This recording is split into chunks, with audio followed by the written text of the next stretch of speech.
ladies, if a man is saying to you that he A, doesn't believe in traditional man and woman relationships, thinks that the woman should contribute 50% of the finances to the household and doesn't believe in being the head provider, and C, doesn't think it's possible to live solely off of one income being his as the sole provider, then just know that that is his way of saying to you, if you are desiring the mom, wife, traditional homemaking life, then that is his way of saying to you that he is not ready and fit to be a provider yet.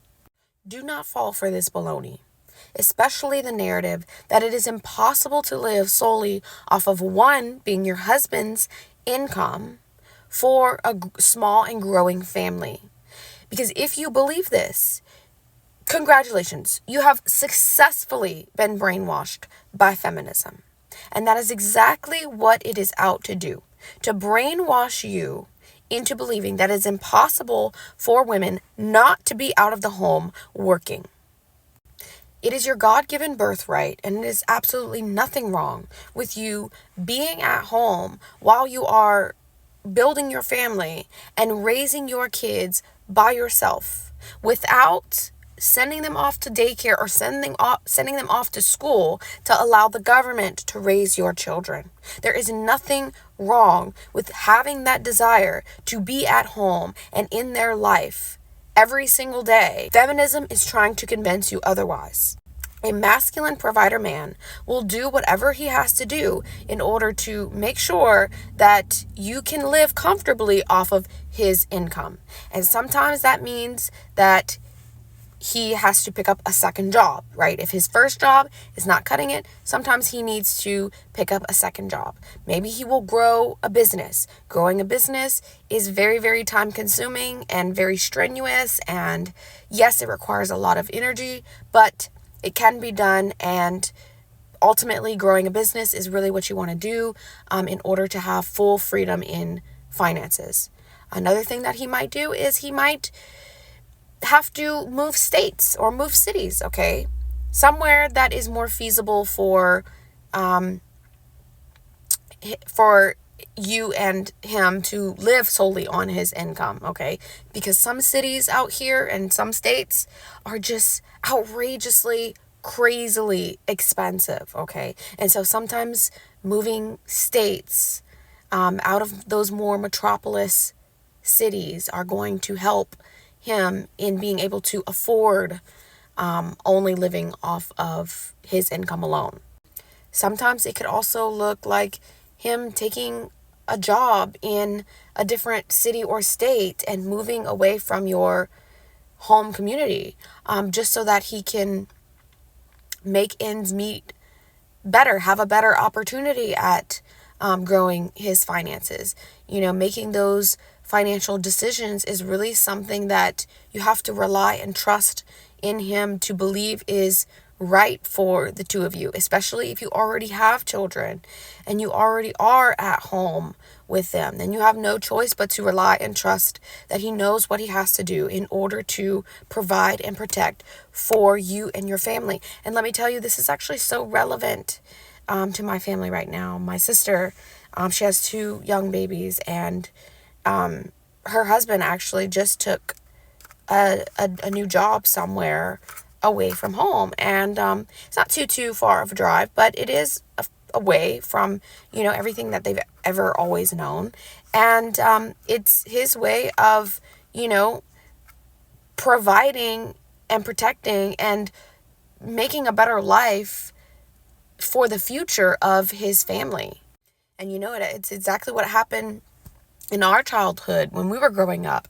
My mom was a stay-at-home because my dad asked her to be, and she just had to up and move for whatever jobs that he decided to take, and just couldn't give him any lip about it, right? She had to do whatever she had to do in order to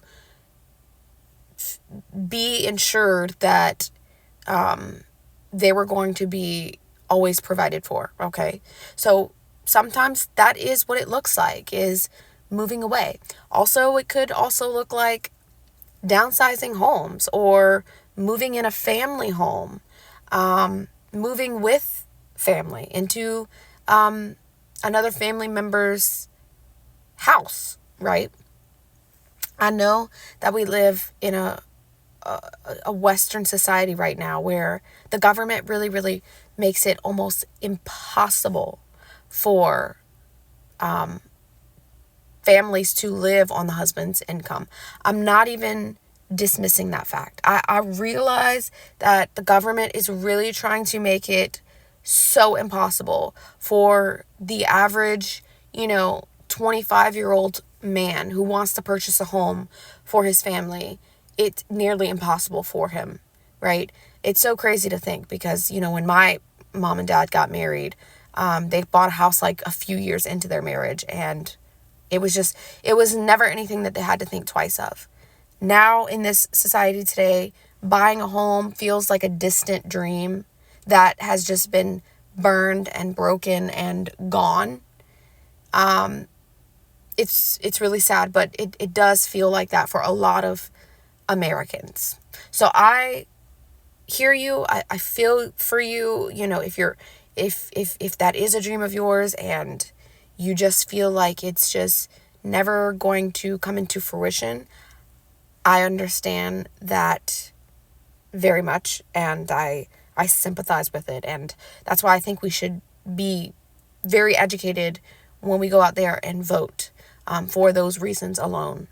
Anyways, I have so much information and just an abundance of knowledge for you in dating. I know all the things, all the skills, all the communication tactics, all of these things for feminine women and masculine men to get out there and date successfully. And even with all of this wealth of knowledge that I have and that I come on here and teach to you, the most important thing is that if you are in the dating phase and this man is not showing you that he will be a solid provider, if he's already not providing meals and dates and gifts and courting things for you and doing action to prove that he is a very hardworking man, if he's not showing you all of this in the dating phase, then this is not a man that is going to be a good, solid provider for you when you do start to have your children and build your family.